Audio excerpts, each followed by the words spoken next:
Yeah, it's a little bit unclear. I can tell you that a senior administration official told me yesterday that as of yesterday, the tariffs on $200 billion in Chinese goods is a done deal, and they expect an announcement today or tomorrow. So that apparently is coming, getting a little bit more clarity there. But beyond that, not clear exactly where we go from here. Take a look at sort of the history of this, and you can see that this decision goes back to earlier in the year. The $50 billion in tariffs on Chinese goods already in effect. And then on June 18th, the president started this process at the U.S. Trade Representative's office, which finished on September 6th. That clears the way now for a presidential level announcement if the president decides to pull the trigger. Senior administration official telling me yesterday that that decision was made as of yesterday. So we'll wait and see when they roll out the formal announcement here of these new tariffs. And the question is, what happens next? The president has already suggested that if the Chinese retaliate to this round of $200 billion in tariffs,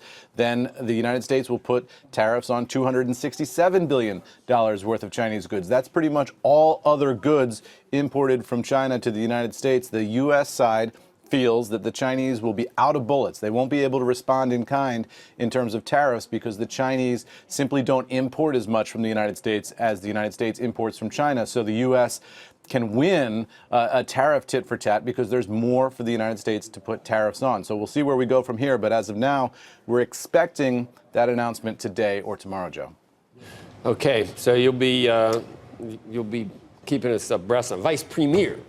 Vice Premier. President Xi, Vice Premier. Hey, Eamon, is this 10% tariff? Is it 25%? What are you hearing? I can't get a clear answer from senior administration officials on that. I was asking yesterday. I will be asking again today. Wall Street Journal and some others have been reporting this 10% figure that's been floated out there as sort of a fallback position for the administration and not go all the way to 25.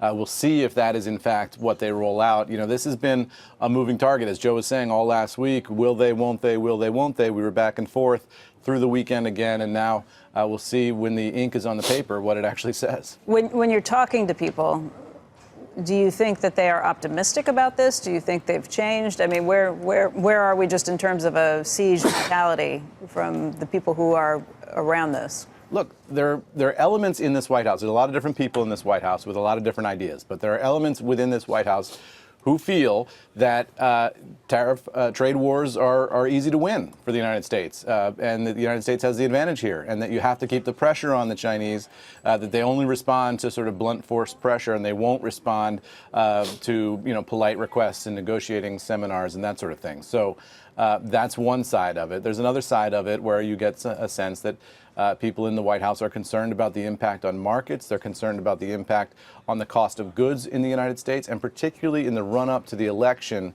that price increase could be felt by voters across the country. That's something on the political side that has some people nervous as well. And just a stupid question. When we start talking about $200 billion of goods, this is going to be slapped on, $200 billion of goods sold on an annual basis? Yeah, and then what they're going to do is they're going to try to pull together a list, and these lists are incredibly complicated, of what the actual goods are.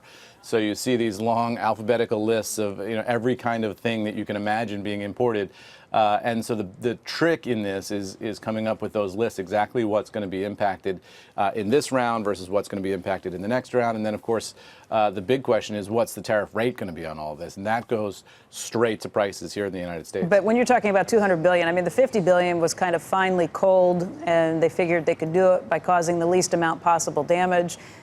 $200 billion, you're probably talking about things that we've heard reported, like clothing, shoes, iPhones, sure, those sorts of issues. Yeah, and you've seen companies expressing their frustration with this in this comment period. Companies like Apple explaining exactly how they're going to be impacted by this and what that means for prices. Ultimately, the consumer is going to pay for this one way or the other. And what the president's saying is, look, Apple, if you're concerned about price increases, why don't you bring your production back to the United States? The question that I don't know the answer to sitting right here is, where is the tipping point at which it becomes economical for Apple to start building their phones here? It might be a lot higher than just 10%. But I mean, the president is just tweeting, and it's amazing because he says, he started it, but with your name. Eamon, tariffs have put the U.S. in a very strong bargaining position. There we go, right? No, actually, he didn't have your name. But I thought it really sounded like he was like directing this at you, but maybe not. But he says tariffs have put the U.S. in a very strong bargaining position with billions of dollars in jobs flowing into our country. Yet the cost increases have thus far been almost unnoticeable. Countries will not make fair deals with us. They will be tariffed. Look, his point is correct. Thus far, it's been almost unnoticeable, but I think the big question is, at what point does it become noticeable in our GDP numbers, in some of the economic numbers that we read? Right, it's amazing. I mean, that's exactly what we were just talking about. I was outlining the two camps of thought within the administration, and you can see which camp the president is in right there from his tweet. Right, the president feels that this generates revenue for the United States, that ultimately it is going to bring some jobs back to the United States, and then finally that it puts the United States in the best possible position in terms of the negotiations with the Chinese, that they have some leverage over them, particularly if they only go to that 10% level. Then they can sit in a room with the Chinese and say, well, we're at 10%. We could go to 25%. How about we cut a deal now before we have to do that?